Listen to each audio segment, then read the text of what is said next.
What if I told you that some of our most beloved Christmas carols have almost nothing to do with Christmas, and that the tradition of singing them began thousands of years ago, not in a church, but with pagan dances around ancient stone circles?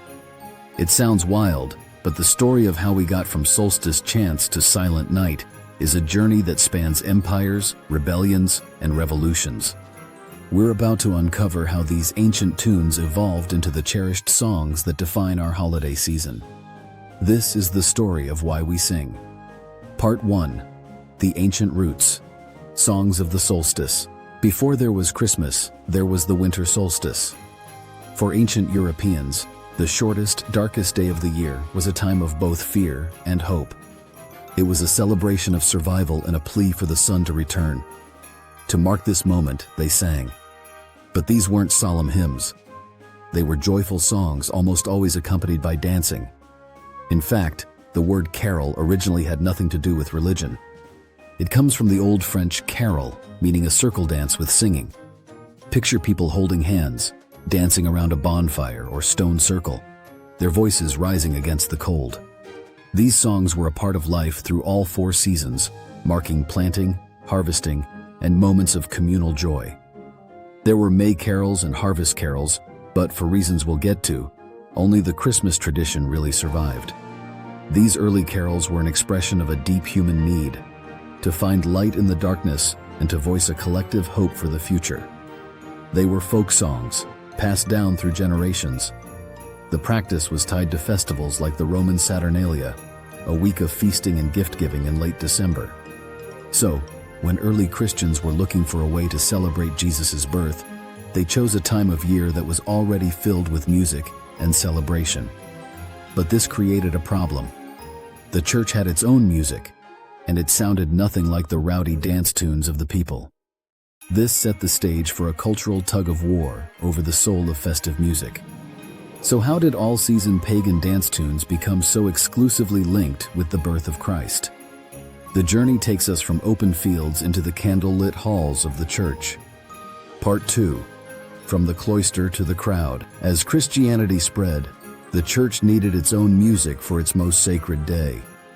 The first Christmas hymns appeared as early as 4th century Rome, but these were not carols as we know them. They were somber, theological works written and sung only in Latin, like Veni Redemptor Gentium, or Come, Redeemer of the Nations. These were songs for the clergy, by the clergy, designed to reinforce doctrine. To the average person, they were distant and incomprehensible. The joyful spirit of the old pagan carols had been locked away, replaced by a sound that was formal and austere. For centuries, this divide remained, the Latin music of the church and the vibrant folk songs of the people. Then, in the 13th century, a man named Francis of Assisi had a vision that would change everything.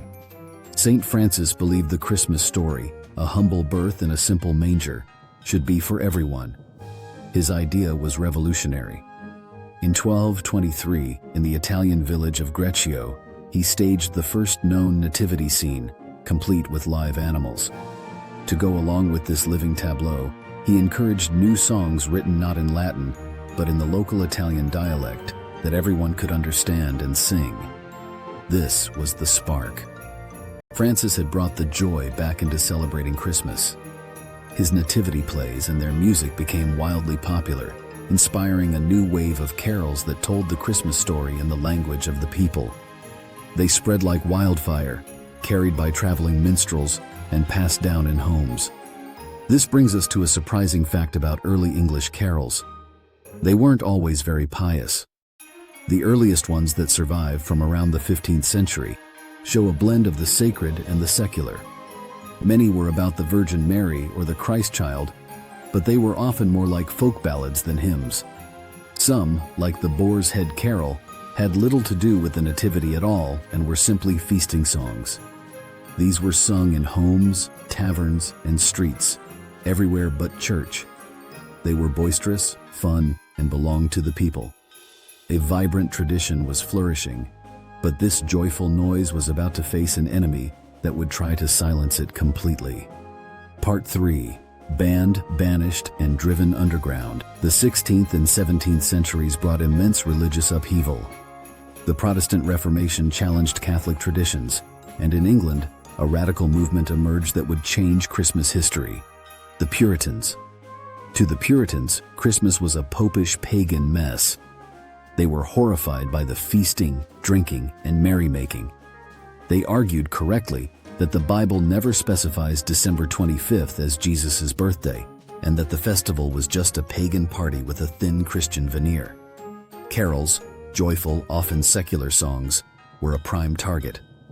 When the Puritans, led by Oliver Cromwell, came to power, they didn't just discourage Christmas, they banned it. Starting in the 1640s, a series of laws effectively made celebrating Christmas illegal. An Act of Parliament in 1647 officially abolished the feasts of Christmas, Easter, and Whitsun. Shops were forced to stay open, soldiers patrolled the streets tearing down holly and ivy, and singing carols was a punishable offense. Similar laws were enacted in Puritan colonies in America, where celebrating Christmas could earn you a hefty fine. It was a full-scale war on Christmas.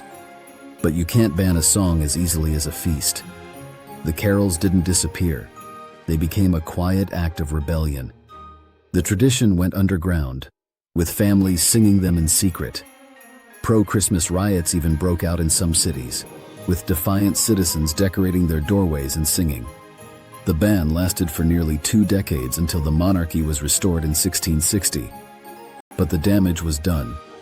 The public communal tradition of caroling had been shattered. While the songs had survived in secret, many were forgotten.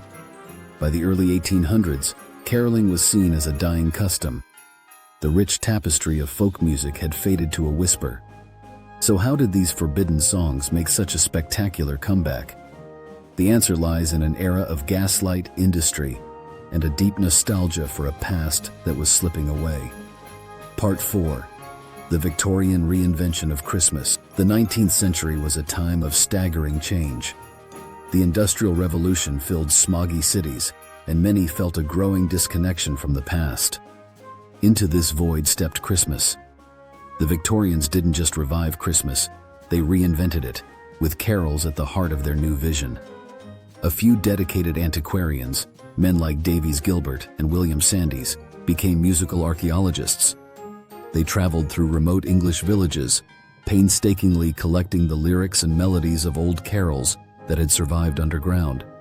Sandys's 1833 collection, Christmas Carols, Ancient and Modern, was a sensation, rescuing these songs from the brink of extinction. But the most powerful force in this revival was a work of fiction. In 1843, Charles Dickens published A Christmas Carol. It's hard to overstate its impact. Dickens' vision of Christmas centered on family, charity, and shared joy, and carolers were a symbol of that communal spirit. Inspired, the Victorians embraced caroling with gusto, but with their own twist. They created the tradition of organized groups going door to door, often to raise money for charity. They also wrote a flood of new carols we now consider classics. New songs like It Came Upon a Midnight Clear, 1849, and O Little Town of Bethlehem, 1868, were composed. The very idea of a formal carol service was invented during this period, with the first Festival of 9 Lessons and carols held at Truro Cathedral in 1880 to lure men out of pubs. The Victorians essentially curated and codified the modern Christmas carol experience. This brings us to Jingle Bells. If any song captures the Victorian Christmas spirit, it's this one. Yet it was first published in 1857 as One Horse Open Sleigh, written by an American, James Lord Pierpont, for a Thanksgiving event. The song has no mention of Christmas. It's just a jaunty tune about a sleigh ride, but it was so catchy that it was quickly absorbed into the Christmas canon. It perfectly shows how the definition of a carol had expanded to include any tune that could evoke the feeling of the season. Part 5. The enduring power of a song. The history is only half the story. The reason these songs have such a lasting hold on us lies in the deep needs they fulfill. First, we sing carols to build community. There's a unique power in singing together that synchronizes our breaths and heartbeats, creating a tangible sense of unity. Whether it's a choir, a family around a piano, or friends in a neighborhood, Caroling strengthens social bonds. In a world that often feels fragmented, raising our voices together is a powerful antidote to loneliness. Second, carols are potent time machines, fueled by nostalgia. Music has a direct pathway to our brain's memory centers. Hearing a carol from childhood doesn't just trigger one memory. It can evoke a lifetime of Christmases past.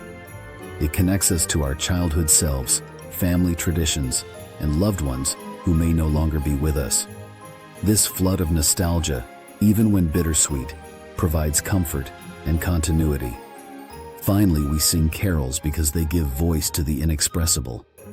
The lyrics and melodies, refined over centuries, are vessels for powerful emotions: hope, peace, love, and joy. They contain timeless themes that offer uplift in what can be a complex and stressful time of year. They are cultural touchstones that signal the start of the holiday season, binding generations together. Conclusion. So why do we sing carols at Christmas time? We sing because we are taking part in a tradition thousands of years in the making. Every note carries an echo of a pagan dancing for the sun's return. Every harmony holds the ghost of a revolutionary friar wanting to make a sacred story feel human. Every chorus contains the quiet defiance of a family humming a forbidden tune.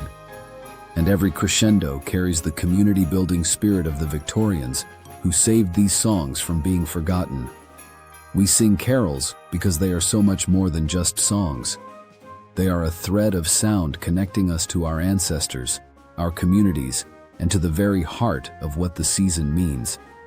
It's a story we retell and a feeling we recreate every single time we sing. What's the Christmas carol that means the most to you and your family? Share your song and the story behind it in the comments below. And if you enjoyed this journey through musical history, please consider subscribing for more stories behind our favorite traditions.